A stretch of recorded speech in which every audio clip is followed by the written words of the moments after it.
कि योगी आदित्यनाथ जी का कैसा कामकाज चल रहा है उत्तर प्रदेश में? बहुत बढ़िया काम उनका चल रहा है। खासकर जिस जिस जगह से मैं आता हूँ, अयोध्या का रहने वाला हूँ, और अयोध्या का विकास की अगर बात की जाए तो रफ्तार जो है बुलेट ट्रेन से भी ज़्यादा है। बाकी स्टेट से अपने उत्तर प्रदेश को कंपेयर करता हूँ तो मुझे काफ़ी ज़्यादा सुधार मेरे उत्तर प्रदेश में मुझे नज़र आता है, और बाकी जो जगह है वहाँ पर पिछड़ा हुआ नज़र आता है। पेट्रोल की बात करें, महंगाई की बात करें, तो कहीं ना कहीं हमारा उत्तर प्रदेश बाकी राज्यों से बेहतर है। और जो आपके नेता हैं जिनको आप चुनने जा रहे हैं, उनकी मेंटालिटी को जरूर आप देखें कि वो किस मेंटालिटी के हैं। क्या आपको सभी लोगों को एक साथ लेके चलना चाहते हैं, चल सकते हैं, या आपके बीच में दरार ला करके जातिवाद या धर्मवाद आपके बीच में ला करके कल के दिन आपने दोस्त से ही नज़र ना मिला पाए, चाहे वो किसी भी जात का हो या किसी भी धर्म का हो। तो ऐसे नेताओं को बाइकआउट ही कर देना चाहिए। दो बातें स्ट्रांगली कह सकता हूँ कि हाँ, दो चीज़ों में स्ट्रांगली जो है काम हुआ है मोदी सरकार के अंदर। दो या नहीं, तीन कहूँगा मैं। पहला कहूँगा रोड को लेकर के जो हाईवेज बना रही है केंद्र सरकार, वो बड़े ही लेवल पे बन रहा है और बहुत अच्छा है। हर कोई उसको सराह रहा है, और मैंने नहीं देखा है विपक्ष को इस चीज़ का विरोध करते हुए। पहला मैंने बात करी। दूसरा बात है सिक्योरिटी लेवल को लेकर। अभी हम चांदनी चौक में, अभी हम सीपी में खड़े हैं। अगर आप पहले आया करते थे तो वहाँ पर आपने कभी हमेशा अनाउंसमेंट देखा होगा, यहाँ बड़े बड़े पिलर होते थे जहाँ पर अनाउंसमेंट होता था कि आप अड़ोस पड़ोस में आप देखें कि यहाँ पर कहीं बम तो नहीं है, कोई लावारी सस्ती बम हो सकती है। बसों में देखेंगे तो ये सब चीज़ें थी, जो कि आज नहीं है। बनता है, हैट्रिक बनता है। बिल्कुल बिल्कुल। मैं मौजूदा सरकार के साथ हूँ। मौजूदा सरकार के साथ जी।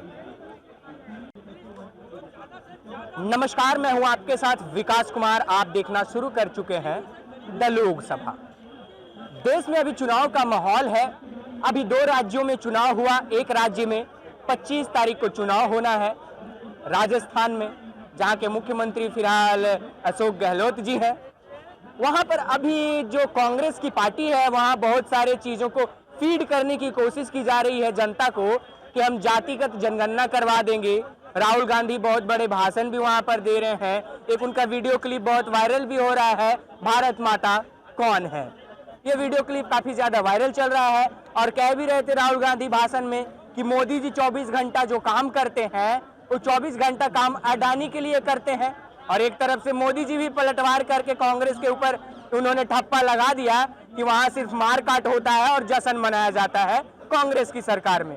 तो चलिए, जब सीपी पहुंच ही गए हैं, जब दिल धड़कता है दिल्ली वालों का सीपी में, तो यहाँ पहुंचे हैं। चलिए लोगों से बातचीत कर लेते हैं, चुनावी माहौल के बारे में जान लेते हैं कि क्या किस करवट उठ बैठने वाला है राजस्थान में, मध्य प्रदेश में, छत्तीसगढ़ में, और किस करवट उठ बैठेगा 2024 में हमारे देश में।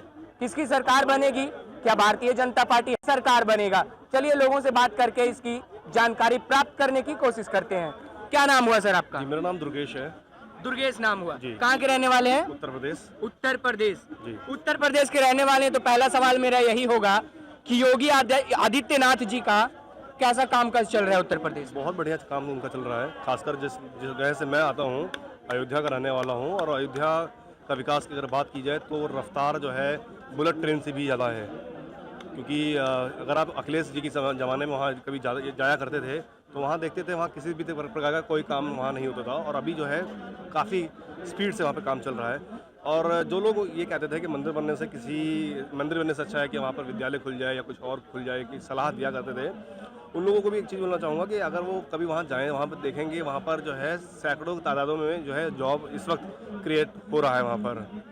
अच्छा, मंदिर की बात आपने कर ही दी है, तो राम मंदिर का जो उद्घाटन होने वाला है 22 जनवरी की तिथि रखी गई है। आप कितने ज़्यादा उत्सुक हैं इस चीज़ को लेकर?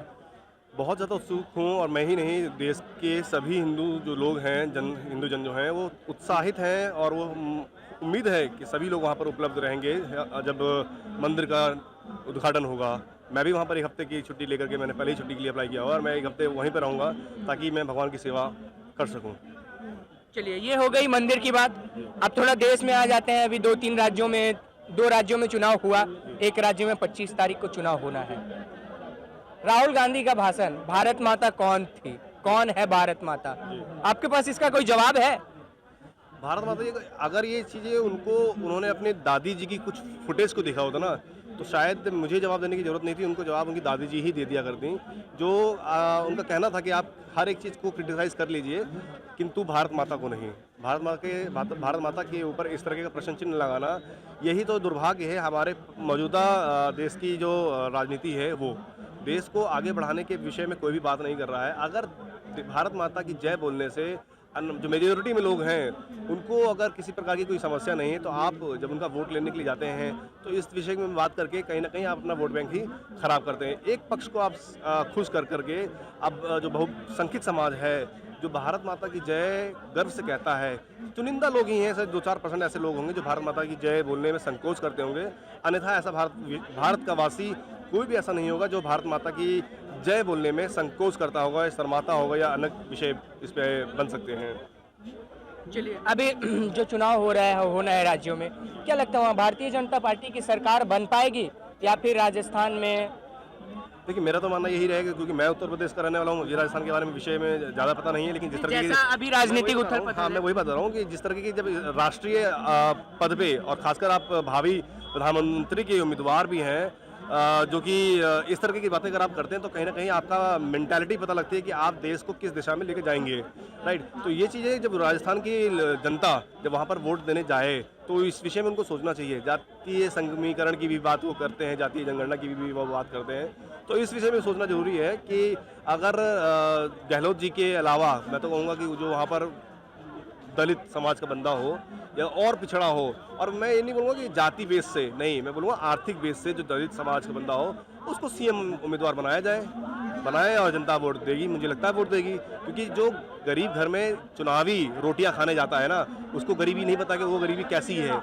गरीबी, असली गरीबी वो देखता है जो गरीबों के बीच में रहता है। तो जब आप किसी ऐसे लोग को उम्मीदवार बनाएंगे तो जनता का भाव, जनता का दर्द वो अच्छे से समझेगा और कहीं ना कहीं राजस्थान को भी वो बदलने की कोशिश करेगा। जो वो राजस्थान जहाँ पर एक समय में पूरे देश का, भारत देश आर्यवर्त की अगर मैं बात करूँ तो पूरे अखंड आर्यवर्त का जो है संचालन जो है, जैसे आज के समय में दिल्ली हमारा केंद्र है, पॉलिटिकल केंद्र है, उसी तरीके से राजस्थान भी एक ऐसा गढ़ हुआ करता था पहले।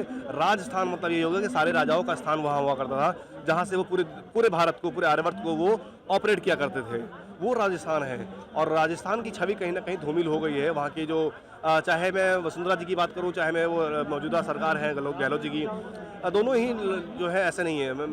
क्योंकि मैं अगर बाकी स्टेट से अपने उत्तर प्रदेश को कंपेयर करता हूँ तो मुझे काफ़ी ज़्यादा सुधार मेरे उत्तर प्रदेश में मुझे नज़र आता है, और बाकी जो जगह है वहाँ पर पिछड़ा हुआ नज़र आता है। पेट्रोल की बात करें, महंगाई की बात करें, तो कहीं ना कहीं हमारा उत्तर प्रदेश बाकी राज्यों से बेहतर है। और जो आपके नेता हैं जिनको आप चुनने जा रहे हैं, उनकी मेंटालिटी को जरूर आप देखें कि वो किस मेंटालिटी के हैं। क्या आपको सभी लोगों को एक साथ लेके चलना चाहते हैं, चल सकते हैं, या आपके बीच में दरार ला करके जातिवाद या धर्मवाद आपके बीच में ला करके कल के दिन आपने दोस्त से ही नज़र ना मिला पाए, चाहे वो किसी भी जात का हो या किसी भी धर्म का हो। तो ऐसे नेताओं को बाइकआउट ही कर देना चाहिए। चलिए, ये हो गई अब राज्य की बात। आपने कंपैरिजन भी कर दिया कि बाकी राज्यों के बेहतर हमारा उत्तर प्रदेश चल रहा है। अब थोड़ा देश में आते हैं, ठीक है, क्योंकि 24 में देश में भी चुनाव होना है। आरोप लग रहा है कि बेरोजगारी, महंगाई इतनी बढ़ गई है कि अब भारतीय जनता पार्टी की सरकार को हटाना जरूरी हो गया है, ऐसा विपक्ष की तरफ से आरोप लगते रहता है। आपका क्या मानना है? यह जो आरोप है, चलिए एक हद तक मैं मानता हूँ कि जायज़ है। अगर वो एक ही अपने स्टेटमेंट पे अगर रुके रहते तो मैं इस बात को जायज़ मानता। वो महंगाई, बेरोजगारी के विषय में बात करते, ये नेशनल इशू की तौर पे एक तरह से रिप्रेजेंट किया जा सकता है। लेकिन जब वो ही बीच में वो ओबीसी को ले आते हैं, ओबीसी कास्ट को ले आते हैं, जनजाति जनगणना की बात करने लगते हैं, वो और अन्य अनर्गल बातें करने लगते हैं, तो कहीं ना कहीं उनके मत को जो है जनता को समझना पड़ेगा, क्योंकि कहीं ना कहीं वो आपको भ्रमित कर रहे हैं। बात करें अगर रोजगार या नौकरी पेशा जरूरी नहीं है कि हम हर कोई नौकर हो जाए। स्वतंत्र जो है आर्थिक रूप से अपने आप को मजबूत करना भी एक अच्छा रोजगार है, जिसमें कहीं ना कहीं केंद्र सरकार, मौजूदा सरकार जो है वो सपोर्ट करती है। आप लोन लीजिए, लोन लेकर के आप अपने काम कर सकते हैं। देखिए, हर एक कंपनी में 150 करोड़ की हमारी आबादी है हमारे देश की। इन नेताओं ने कभी आपने सुना इन नेताओं को जनसंख्या के विषय में बात करते हुए कि जनसंख्या जब पर ईयर हमारे जो देश में 2 करोड़ नई जनरेशन पैदा हो रही है। अब सोचिए कि पर ईयर नई जनरेशन जब 2 करोड़ पैदा होगी तो उनको रोजगार कहाँ से मिलेगा?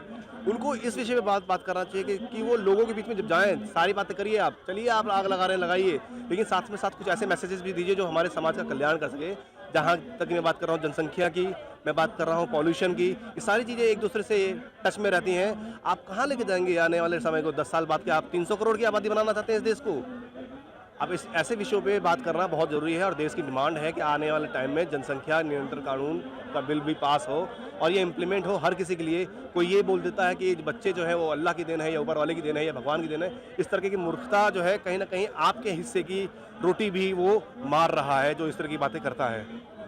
चलिए, राहुल गांधी ने आज के भाषण में एक बात और कही जो कि बहुत कहा जाता है नरेंद्र मोदी जी के बारे में कि वो 24 घंटे कार्यरत रहते हैं। मोदी जी कामों में लगे हुए रहते हैं, देश हित में लगे हुए रहते हैं। लेकिन आज राहुल गांधी ने कहा कि वो 24 घंटे अडानी के लिए काम करते हैं। क्या यह बात सही है? देखिए, मुझे दोनों चीज़ों में थोड़ा सा मैं कहना चाहूँगा कि पहला अगर हम बोलें कि मोदी जी 24 घंटे देश के लिए काम करते हैं तो बेशक करते होंगे, मैं उस पर कोई भी प्रश्न चिन्ह नहीं लगा रहा हूँ। लेकिन कुछ विषय है जहाँ पे हमें भी और भी सुधार की आवश्यकता है। जहाँ हम बात करें रेलवे की, जहाँ हम बात करें कि जैसे अभी हम रेलवे की बात करते हैं, अभी छठ पूजा निकली ही है। आपने आनंद विहार बस टर्मिनल का देखा ही होगा, रेलवे टर्मिनल देखा ही होगा कि वहाँ पर अपार भीड़ थी। हाँ, मानता हूँ ये भी बहुत अच्छी बात है और अप्रिशिएट करने वाली बात है कि रेलवे द्वारा वहाँ पर सुविधाएं भी उपलब्ध कराई गई थी ताकि वहाँ पर लोग रहें और रह करके अपनी ट्रेन का इंतजार करें। बट हाँ, वहाँ पर कुछ रूट्स की ट्रेनों को बाइकआउट करके बंद करा करके बिहार को कनेक्ट करने वाली कुछ ट्रेनों को और इम्प्रूव करनी चाहिए थी। ये एक विषय होता है और भी कुछ ऐसे विषय हैं। शिक्षा की अगर बात करूँ मैं तो शिक्षा का भी आज भी स्तर ऐसा है, सुधार की बहुत ज़्यादा आवश्यकता है। ग्रामीण लेवल पे बहुत ज़्यादा सुधार की आवश्यकता है क्योंकि मैं बहुत सी जगह पर जब जाता हूँ, मैं खुद सोशल वर्कर हूँ और मैं बहुत से लोगों के साथ जाकर जब बात करता हूँ इन विषयों पे तो देखने को मिलता है कि ग्रामीण लेवल पे जो स्कूल्स बने हुए हैं उन पे जो मास्टर लोग होते हैं, जो पढ़ाने वाले अध्यापक होते हैं, वो कहीं ना कहीं अपनी मनमानी करते हैं, अटेंडेंस लगाते हैं स्कूल में और खेतों में जाकर के वो खेती करते हैं। सैलरी लेते हैं सरकारी, मलाई खाते हैं सरकारी और खेतों में जाकर वो खेती करते हैं। तो ये कहीं ना कहीं दुर्भाग्य है और इन लोगों पे भी जो है कहीं ना कहीं कंट्रोल करने की आवश्यकता है केंद्र सरकार को। अब बात करें हम कि अडानी के विषय की जो बात वो कर रहे हैं, अडानी के विषय में हम बात करें तो अडानी कोई आज की 2014 की पैदाइश नहीं है। अडानी के जो है अडानी पहले भी बिजनेसमैन रहे। हो सकता है ग्रोथ रेट उनका अभी बड़ा हो सकता है अंबानी का ग्रोथ रेट बड़ा हो, लेकिन ऐसा नहीं है कि वो यहाँ पे नहीं थे। क्या अडानी जो है वो राजस्थान में वो उनका व्यापार नहीं है? क्या उनका व्यापार छत्तीसगढ़ में नहीं है? वहाँ तो सरकार कांग्रेस की ही है। तो ऐसे बहुत सारे ऐसे विषय हैं जहाँ पर ये कहीं ना कहीं तो बिजनेसमैन को टारगेट करते हैं। बिजनेसमैन जो है हमारे वो बहुत से लोगों का रोजगार देते हैं। ये स्वयं बताएं कि इनके पास जो इनकी इतनी बड़े लेवल की जो प्रॉपर्टी है वो कहाँ से आई इनके पास में। अगर हम बात करते हैं नेहरू जी की, नेहरू जी बहुत ही अच्छे नेता रहे हैं एक समय पे, लेकिन उनको भी अगर उनका हम जीवन जब पढ़ते हैं तो 10 साल उन्होंने भी जेल में बिताया था। ऐसा क्या हुआ कि राहुल गांधी जी या गांधी फैमिली की हम बात करें तो इनके पास में इतनी बड़ी लेवल की प्रॉपर्टी आ गई। और साथ में हम बात करें बड़े बाकी नेताओं की भी, तो सभी नेताओं के अगर हम बैकग्राउंड को देखेंगे ना तो वो बहुत ही ग्रामीण लेवल से आए थे, बहुत ही छोटे लेवल से आए थे। चाहे वो मुलायम सिंह यादव जी की हम बात करें जो सरकारी नेता थे स्कूल के अंदर, चाहे हम लालू प्रसाद यादव जी की बात करें जो भी एक छात्र नेता ही थे और जो है आगे बढ़े। लेकिन आज इनकी आप देखेंगे ना, मैंने मोटा मोटा चेक करा था मुलायम सिंह यादव जी की फैमिली के बारे में, तो मोटा मोटा जो आज के टाइम पर गूगल पे अपडेट है, आप कोई भी चाहे तो गूगल पे चेक कर सकता है कि ये चीजें चेक कर ली जाएगी और ज्यादा भूतकाल में नहीं जाते हुए थोड़ा वर्तमान काल में देखते हैं कि मैं इसलिए बोल रहा हूँ ये बातें, मतलब ये मतलब मौजूदा चुनाव के जितने भी नेता है ना उनके बारे में आपको पता होना आवश्यक है। हाँ, वो चीजें तो उनके पास में तो इतना पैसा आ रहा है वो कहाँ से आया। मेरा कहने का मतलब ये था, मैं भूतकाल में नहीं लेके जा रहा हूँ, बट आगे आने वाले टाइम में 2024 में भी इलेक्शन होने, 2024 में जब आप वोट डालने जाएंगे इन नेताओं को, जब ये आपके पास में आएंगे, आपको जो है अच्छी सुविधाएं, अच्छा रोड मैप लेकर के, अच्छा ब्लूप्रिंट नहीं लेकर के आएंगे तो और आएंगे ऐसी फालतू की बातों को लेकर जहाँ पर आप अपने दोस्त से ही नजर ना मिला पाए, तो उस विषय में सोचना चाहिए। मैं इसलिए डिटेलिंग में मैं बातें बता रहा हूँ। चलिए, अभी मतलब वर्तमान में थोड़ा आ जाते हैं। अब तो वर्तमान में अभी क्या लगता है आपको, मोदी सरकार के कौन से काम 10 सालों में पिछले दिखे हैं जो बेहतर है और आने वाला जो चुनाव है उसमें कौन से ब्लूप्रिंट को लेकर मोदी सरकार चुनाव लड़ेगी? देखिए, मैं दो बातें स्ट्रांगली कह सकता हूँ कि हाँ, दो चीज़ों में स्ट्रांगली जो है काम हुआ है मोदी सरकार के अंदर। 2 या नहीं 3 कहूँगा मैं। पहला कहूँगा रोड को लेकर के जो हाईवेज बना रही है केंद्र सरकार, वो बड़े ही लेवल पे बन रहा है और बहुत अच्छा है। हर कोई उसको सराह रहा है और मैंने नहीं देखा है विपक्ष को इस चीज़ का विरोध करते हुए। पहला मैंने बात करी। दूसरा बात है सिक्योरिटी लेवल को लेकर। अभी हम चांदनी चौक में, अभी हम सीपी में खड़े हैं।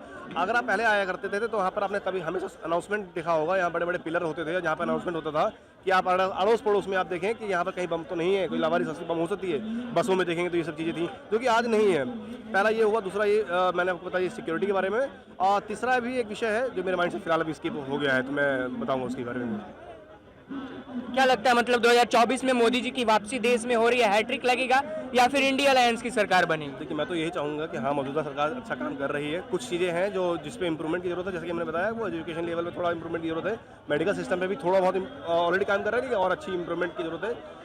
बाकी हाँ, मैं ये बोलूँगा कि हैट्रिक बनता है।